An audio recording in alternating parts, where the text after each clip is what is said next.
नमस्कार छात्रों, हम अलंकार बिंदु पढ़ रहे थे। उसी श्रृंखला में मैं आपको आगे ले चल रहा हूँ। ध्यान से समझने का प्रयास करें। देखो,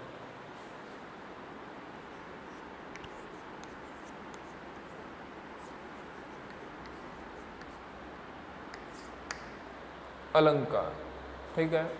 इसमें हम उत्प्रेक्षा अलंकार भी पढ़ चुके थे, विरोधाभास भी पढ़ चुके थे और इसके अलावा अंतिम उदाहरण अलंकार भी पढ़ चुके थे। और ये बात समझ में भाई, अंतिम उदाहरण अलंकार भी हमने पढ़ लिया था। उदाहरण अलंकार का एक एग्जाम्पल मैंने आपको बताया था कि निकी पे फीके लगे बिनु अवसर की बात, जैसे वर्णत युद्ध में नई श्रृंगार सुहाग। इसमें क्या दिया जाता है? उदाहरण दिया जाता है। और ये बात समझ में? आप देखो,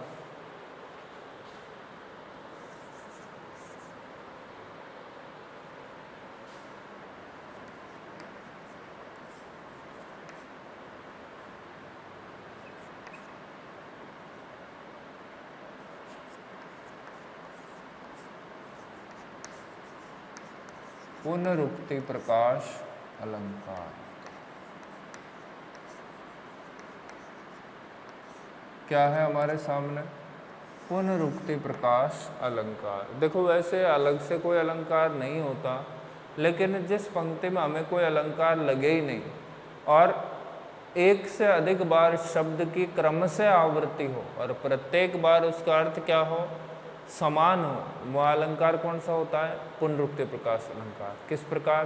देखो, अरे जैसे इसके नाम से ही पता चल रहा है, पुनः माने दोबारा और उक्ति माने कही गई बात। या किसी भी एक शब्द की पुनः दोहरान कर देना ही क्या कहलाता है? पुनरुक्ति प्रकाश कहलाता है, लेकिन क्रमशः होना चाहिए। अरे बात समझ। देखो, जैसे पहले परिभाषा ले लेते हैं। जहाँ काव्य पंक्ति में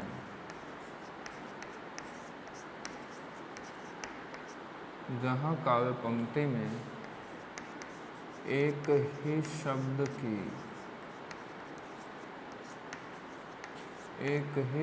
की क्रमशः माने लगातार, क्रमशः आवृत्ति हो, वहाँ पुनरुक्ति प्रकाश अलंकार होता है। वहाँ पुनरुक्ति प्रकाश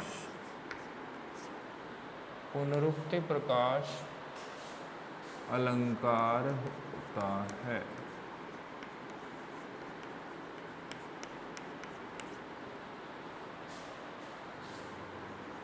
ठीक है, ध्यान से समझ लो भाई। काव्य पंक्ति में एक शब्द की एक से अधिक बार क्रमशः आवृत्ति होगी, कंटिन्यूअस आएगा, वहाँ क्या होगा? पुनरुक्ति प्रकाश अलंकार होगा। जैसे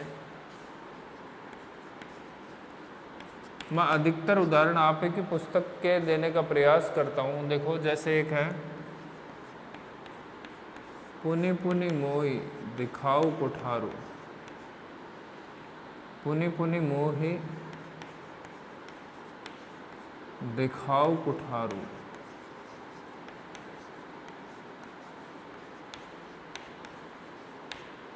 चहत उड़ावन फूंक पहारो।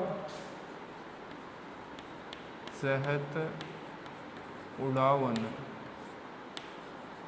फूंक पहारो। ठीक है, अब देखो, पुनि और पुनि एक ही शब्द एक से अधिक बार रिपीट हो गया, लेकिन इसका अर्थ प्रत्येक बार क्या होगा? समान होगा। ये चीज़ मैं परिभाषा में भी जोड़ देता हूँ भाई। जहाँ पंक्ति में एक ही शब्द की क्रमशः आवृत्ति हो, वहाँ पुनरुक्ति प्रकाश अलंकार होता है। तथा आप ऐसे करना, आप इसे समझने की दृष्टि से समझ लो, पहचान की दृष्टि से क्या समझ लेना है कि इन दोनों का अर्थ क्या होना चाहिए? समान होना चाहिए। पुनि पुनि माने बार बार। जब परशुराम जी किसे? लक्ष्मण को, परशुराम जी लक्ष्मण को व्यंग वचन कह रहे थे तो उत्तर में लक्ष्मण ने क्या कहा? उत्तर में लक्ष्मण ने क्या, भाई वो बहुत बड़ी बड़ी डींगे आंक रहे थे और कर कुछ भी नहीं रहे थे। तो जवाब में लक्ष्मण ने कहा कि पुनि पुनि मोहि दिखाओ कुठारू, कि आप मुझे बार बार ये कुठारू माने कुलाड़ा क्यों दिखाओ माने दिखा रहे हैं। चहत उड़ावन फूंक पहाड़ू, अरे क्या आप पहाड़ को फूंक से ही उड़ावन माने उड़ा देना चाहते हो? क्या आप फूंक से ही पहाड़ को उड़ा देना चाहते हो? क्या कहने का आशय क्या है?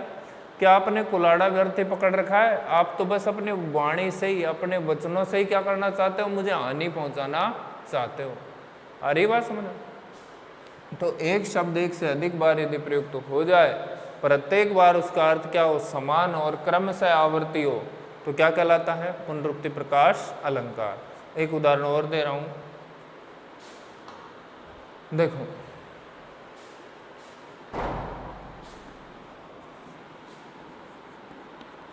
शैले शैले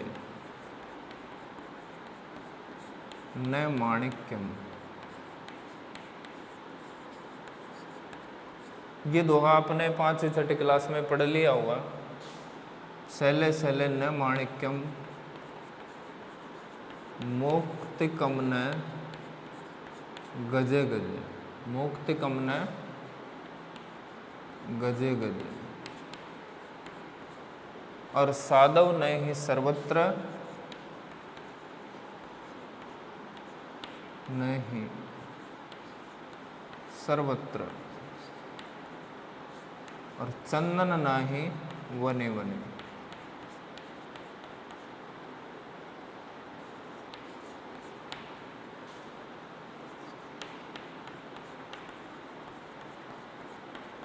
चंदन नहीं वने वने। देखो इसका अर्थ समझना कि शैले शैले माने प्रत्येक चट्टान पर, शैले माने भी चट्टान और इस शैल का अर्थ भी क्या है? चट्टान ही है। तो एक से अधिक बार रिपीट हो गया भाई। प्रत्येक चट्टान पे माणिक्य माने हीरे मोती, माणिक्यम, प्रत्येक शैले शैले न माणिक्यम, प्रत्येक चट्टान पे क्या माणिक नहीं मिलता? प्रत्येक चट्टान पर माणिक नहीं मिलता। और मोक्तिकम न गजे गजे, और हर हाथी पर क्या मोती नहीं पाया जाता? हर हाथी में मोती नहीं पाया जाता। और साधव नहीं सर्वत्र, और साधु लोग सर्वत्र मानी सभी जगह पर नहीं मिलते। और न ही चंदन वन वन में पाया जाता है, न ही हर वन में चंदन मिलता है। कहने का आशय क्या है? न तो हर वन में चंदन मिलता है, क्योंकि चंदन तो स्पेशल एक विशेष वृक्ष है, ये किसी किसी वन में ही पाया जाता है। न तो सभी जगह चंदन मिलता, न तो सभी वनों में चंदन प्राप्त होता है। साधु सभी जगह प्राप्त नहीं होते, सभी जगह नहीं मिलते। हर हाथी पर मोती नहीं होता, और हर चट्टान पर माणिक नहीं होते। तो अपने को मैन मुद्दे की बात क्या है? अलंकार छांटना है। 2 बार शब्द रिपीट हो गया। अर्थ, इसका अर्थ भी क्या ही है? चट्टान, और इसका अर्थ भी क्या ही है? चट्टान। इसका अर्थ क्या है? बार, और इसका अर्थ भी क्या है? बार बार। तो अर्थ क्या है? समान है। इसका भी अर्थ क्या ही है? चट्टान ही है। आ रही बात समझ?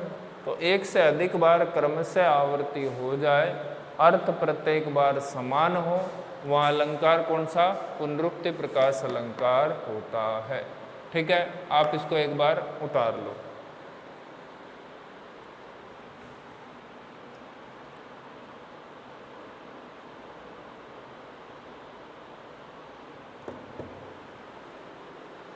ठीक है, और इसको उतारने से पहले आप ऐसे करना कि उदाहरण अलंकार में 1-2 पंक्ति छोड़ देना। मैं आपको एक आध उदाहरण और सारे एक साथ लिखा दूंगा लास्ट में। चलो कोई दिक्कत नहीं है। ठीक है, मिटा देता हूँ मैं इसको।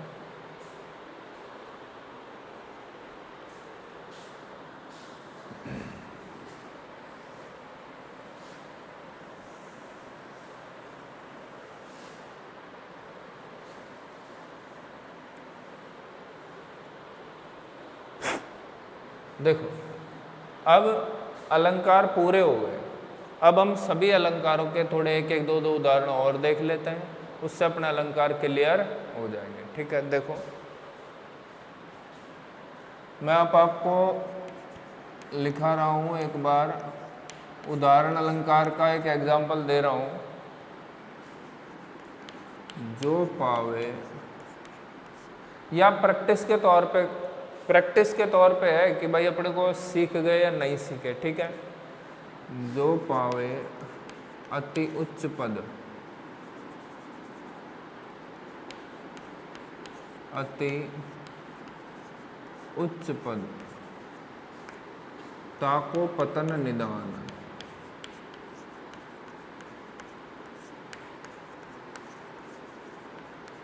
जो पावे अति उच्च पद, ताको पतन निधान। ज्यों तपी तपी मध्याह्न लो, ज्यों तपी तपी मध्याह्न लो।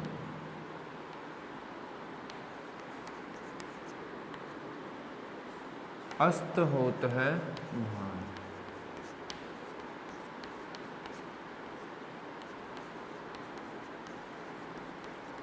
देखो, जो पावे अति उच्च पद, कि जो व्यक्ति बहुत ऊंचा पद प्राप्त कर लेता है या बहुत ऊंचाई पर चला जाता है, ताको पतन निदान, पतन माने गिरावट, अरे वो एक दिन पुनः नीचे की ओर आता है, अर्थात उसका पतन अवश्य होता है। किस प्रकार?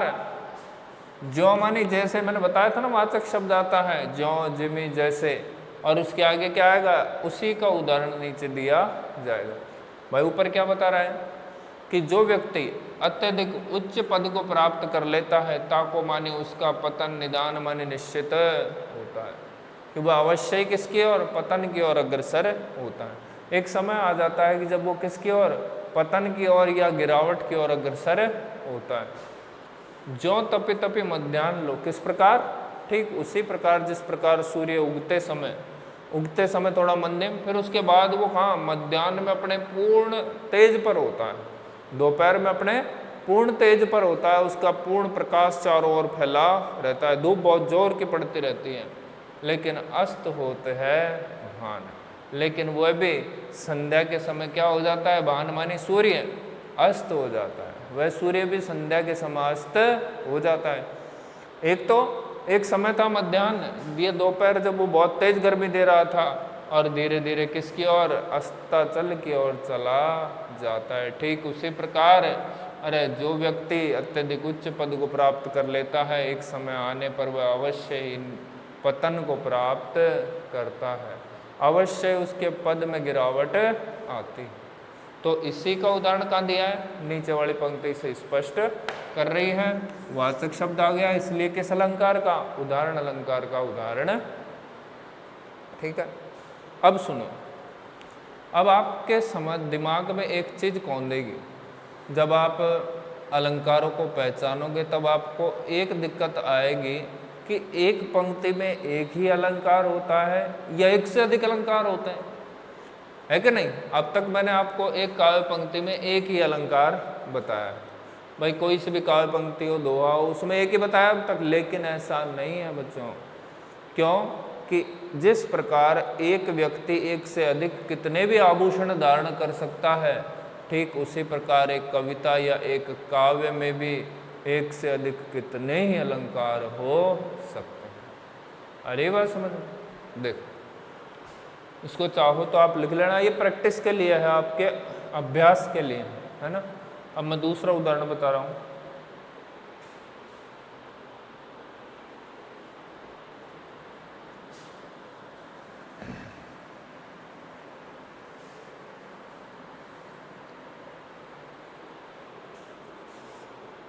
देखो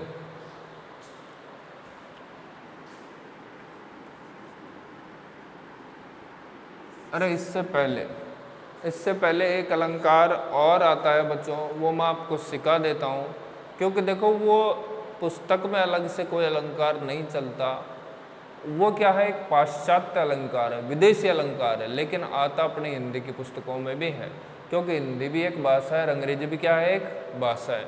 उसका नाम है मानवीकरण अलंकार। देखो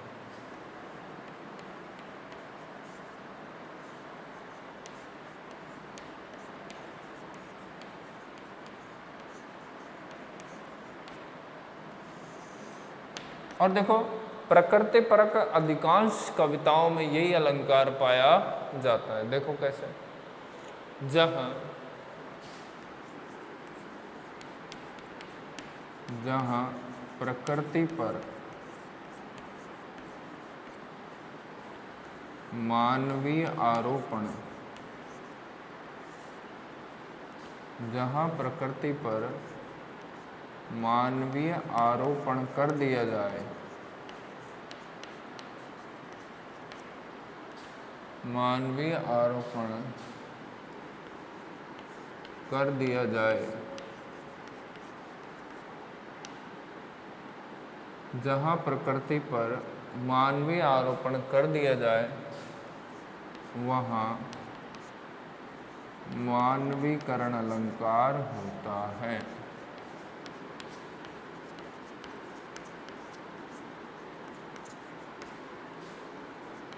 ठीक है, देखो कैसे भाई, जहाँ प्रकृति पर मानवीय आरोपण कर दिया जाए वहाँ अलंकार कौन सा ही होता है? मानवीकरण। कैसे? अरे वे कार्य जो व्यक्ति ही कर सकता है, एक मनुष्य, इंसान, मानव ही कर सकता है, वे कार्य किससे करवाए जाएं?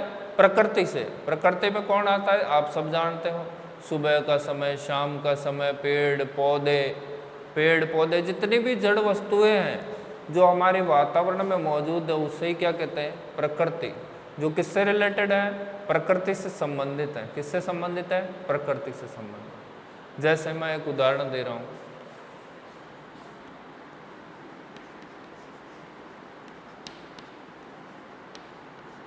मंदिर ऊँघते रहते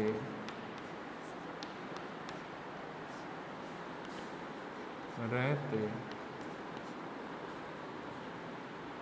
जब तक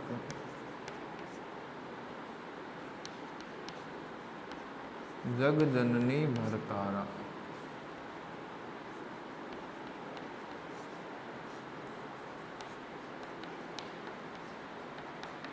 देखो, मंदिर ऊँघते रहते तब तक जग जननी भर तारा, कि जब तक आकाश में तारे छाए रहते हैं तब तक क्या रहता है? मंदिरों के पट बंद रहते हैं और वो क्या करते रहते हैं? ऊँघते रहते हैं। कि सोने से पहले की जो स्थिति होती है या अर्ध निद्रा की अवस्था होती है, उसे क्या कहते हैं? ऊँघना कहते हैं। क्या कहते हैं? ऊँघना। अरे ये बात समझ। तो ऊँघते, अरे ऊँघने का काम कौन करता है? इंसान करता है ना। वो किससे करवा दिया? मंदिर से करवा दिया। किससे करवा दिया? मंदिर से करवा दे, और किसी से करवा दे, जड़ वस्तु से करवा दे, प्रकृति की जड़ वस्तु से करा दे, तो अलंकार कौन सा ही होगा? मानवीय अलंकार, मानवीकरण अलंकार। और देखो, मैं आपको उदाहरण देता हूं,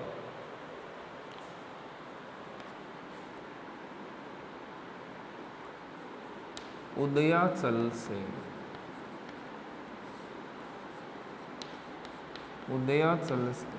किरण धेनुए, उदयाचल से किरण धेनुए हाँक ला रहा।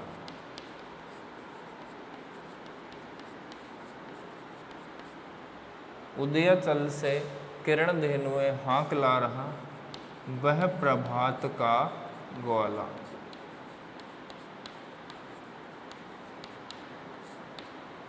देखो, उदयाचल माने वह दिशा जहाँ से सूर्य उदित होता है, माना पूरब दिशा से किरण रूपी धेनुए, धेनुए माने गायों को, किसको? गायों को, धेनुओं को हाँक कर ला रहा है। कौन?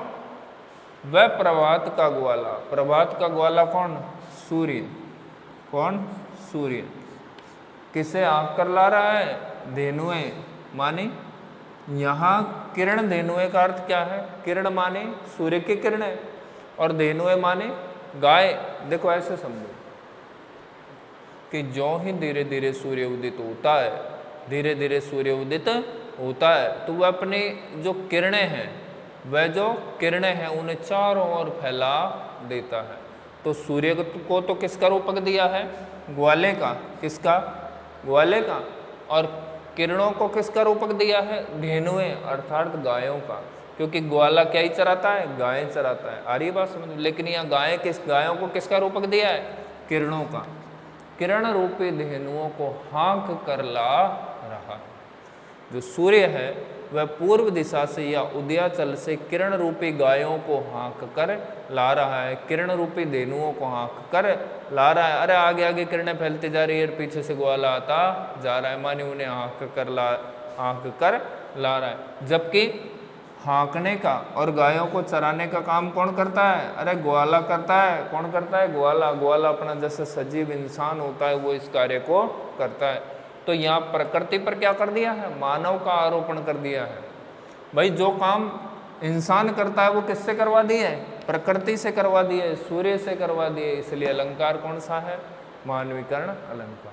सीधा सीधा आपको यही समझना है कि जहाँ जो कार्य मनुष्यों द्वारा संपन्न किए जाते हैं यदि वो प्रकृति द्वारा संपन्न करवा दिए जाएं तो वहाँ अलंकार कौन सा होगा? मानवीकरण अलंकार। आगे बात समझ। दो उदाहरण मैंने आपको यहाँ दे दिए, इनको लिख लो। इसके अलावा अब मैं एक ऐसा उदाहरण आपको बताने जा रहा हूँ कि उस एक ही उदाहरण में 5 से 6 अलंकार आपके क्लियर हो जाएंगे अगर किसी बच्चे ने ध्यान से पढ़े हैं तो। ठीक है, देख लो, इसको मैं मिटा रहा हूँ फिर।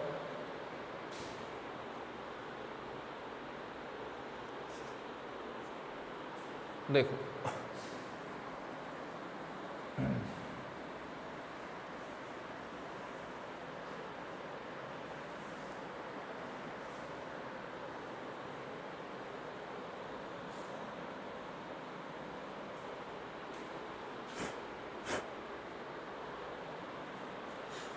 देखो ये सभी अलंकारों का मिक्सअप है। इसमें कई अलंकार आएंगे, बस अपने को पंक्ति पढ़नी है और पहचानने हैं कि कौन कौन से हैं। ठीक है, इसके बाद अलंकार खत्म हो जाते हैं।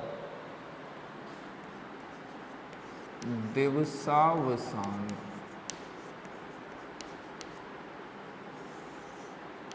का समय था। दिवसावसान का समय था, मेघमय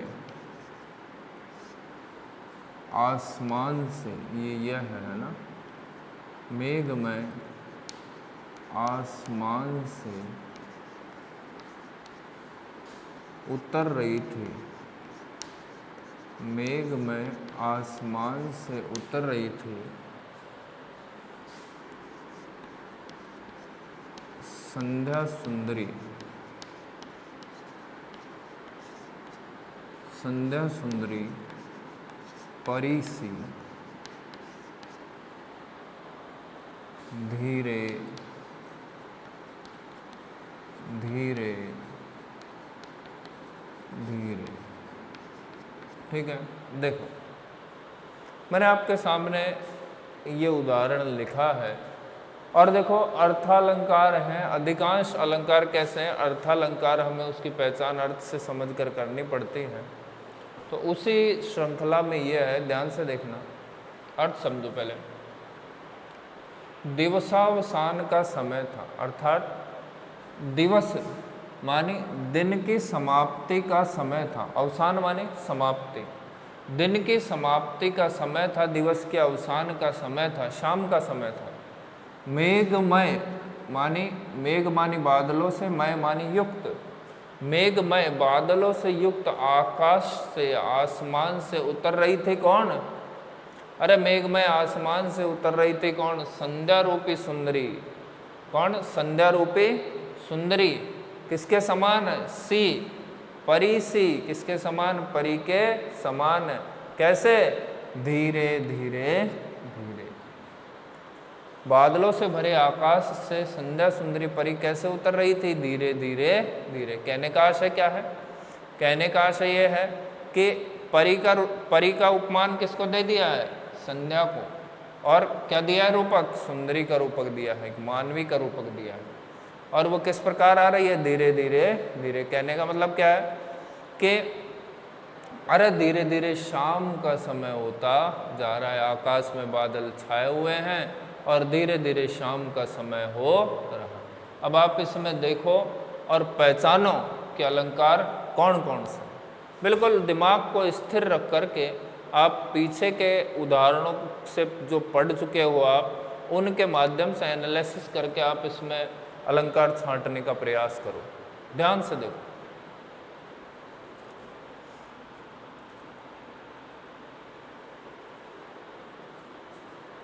देखो दिवस के अवसान का समय था, मेघमय आसमान, मेघबानी बादलों से युक्त आकाश से उतर रही थी कौन? संध्या रूपी सुंदरी। मैंने बताया ना, हाइफन जहां आ जाए और एक तरफ उपमान, एक तरफ उपमान रे एक तरफ उपमेय आ जाए, एक तरफ उपमान रे एक तरफ क्या आ जाए? उपमेय आ जाए, वहाँ क्या कहलाता है? रूपक अलंकार कहलाता है। तो यहाँ तो क्या हो जाएगा? यहाँ तो क्या हो जाएगा? रूपक अलंकार। पहला तो क्या हो जाएगा? रूपक अलंकार, ठीक है। दूसरा आगे देखो, किसके समान? परी सी, परी के समान। मैंने आपको वाचक शब्द बताए थे, सा, सी, सम, सरिस। आ गया ना सी? हाइफन से कोई मतलब नहीं है। आपको क्या देखना है? सा, सी, सम। किसके समान? परी के समान, ठीक है। कोई दिक्कत? देखो यहाँ कौन सा आ गया? उपमा अलंकार। कौन सा आ गया? उपमा अलंकार। कोई दिक्कत? और देखो धीरे धीरे धीरे, अभी जस्ट मैंने आपको थोड़ी देर पहले एक अलंकार बताया था कि जहाँ एक ही शब्द एक से अधिक बार रिपीट हो जाए, उसकी पुनरावृत्ति हो जाए, चाहे कितनी बार हो, अलंकार कौन सा? पुनरुक्ति प्रकाश अलंकार होता है, ठीक है। कौन सा? पुनरुक्ति प्रकाश अलंकार होता है। अब इसके अलावा भी इसमें एक और अलंकार है, आप छांटने का प्रयास करो, मैं ढूंढने की कोशिश करो कौन सा है। अरे संध्या को किसका? सुंदरी का रूपक दिया है। मैंने आपसे क्या कहा था कि जो काम किसके समान? परी के समान।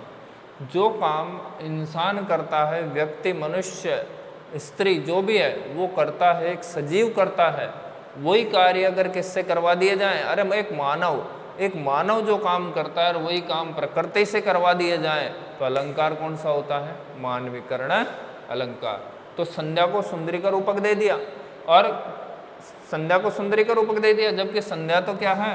अरे शाम का समय तो प्रकृति में आता है, उसे क्या बना दिया? सुंदरी बना दिया। आ रही है बात समझ में? और कहाँ से उतर रही है वो? आकाश से उतर रही है। आकाश